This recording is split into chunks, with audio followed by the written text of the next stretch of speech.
All right, let's dive into the incredible and almost completely overlooked story of a bird you probably see every single day. We're going to uncover the 10,000-year history of the humble pigeon.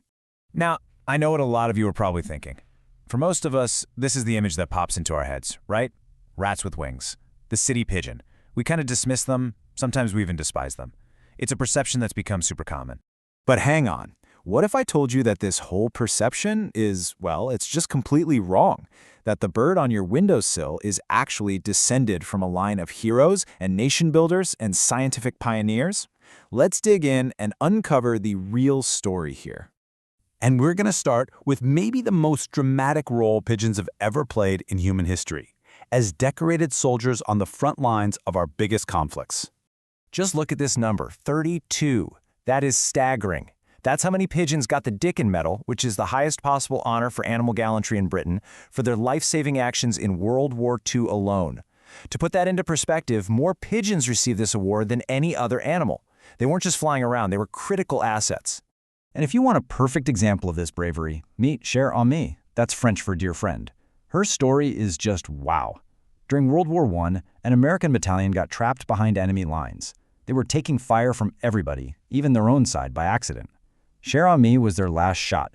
She was shot through the chest, blinded in one eye, her leg was barely hanging on, but she got back up. She flew 25 miles in 25 minutes to deliver the message that saved almost 200 men. An absolute hero. Okay, so this kind of individual heroism is incredible, right? But that was just the beginning. Pigeons had a much, much larger impact on a global scale. Long before we had fiber optics or the internet, they were the backbone of the world's very first high-speed communication networks. And this wasn't just some fad. The sheer amount of time we're talking about here is just mind-blowing. I mean, way back in 3000 BCE, Egyptians were using pigeons for critical news. This same technology was then perfected by huge empires. It helped launch modern news agencies like Reuters. And, as we just saw, it was still absolutely essential in the 20th century. If you want to see the absolute peak of the pigeon post, you have to look at the Mamluk Sultanate back in the 13th and 14th centuries. The Sultan's nerve center in Cairo had nearly 2,000 birds. This created what was essentially a real-time intelligence network. It let them get urgent alerts about Mongol and Crusader movements way faster than any other empire on Earth. And you know, it wasn't all just for serious military stuff. This story is fantastic. The Caliph wanted fresh cherries that were hundreds of miles away. Did his vizier say it was impossible? Nope. He created the world's first airmail parcel service.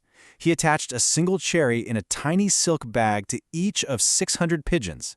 I mean, come on, that is just next-level logistical genius. But communication was just one part of the story. In another, even more fundamental way, pigeons literally fueled the growth of civilizations. How? Well, they were living, breathing fertilizer factories. Just try to picture this skyline. Not skyscrapers, but thousands of these beautiful, ornate towers built specifically for pigeons. In Persia, these weren't just fancy birdhouses. They were critical infrastructure. The pigeon guano they collected was like black gold, super rich in the nitrogen, potassium, and phosphorus you need to grow crops, especially in drylands. These towers were basically the power plants of ancient agriculture. And the architecture itself was just as clever.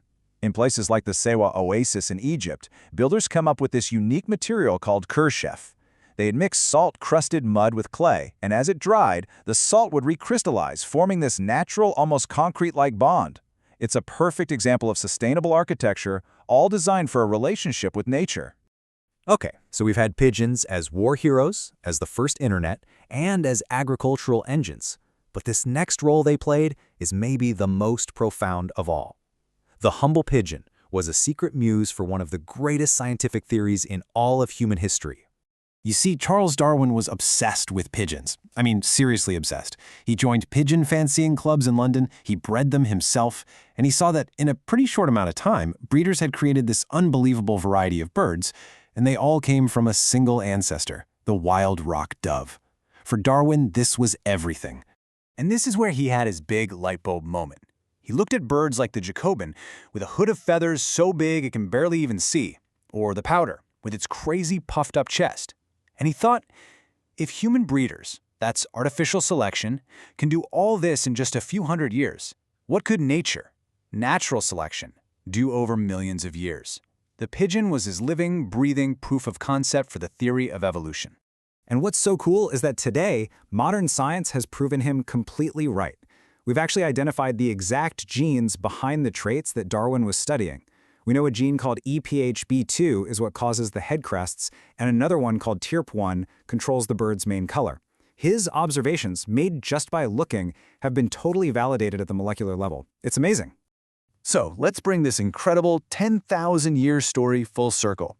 How did this whole partnership begin, and what in the world does it have to do with the pigeon you see on the street today?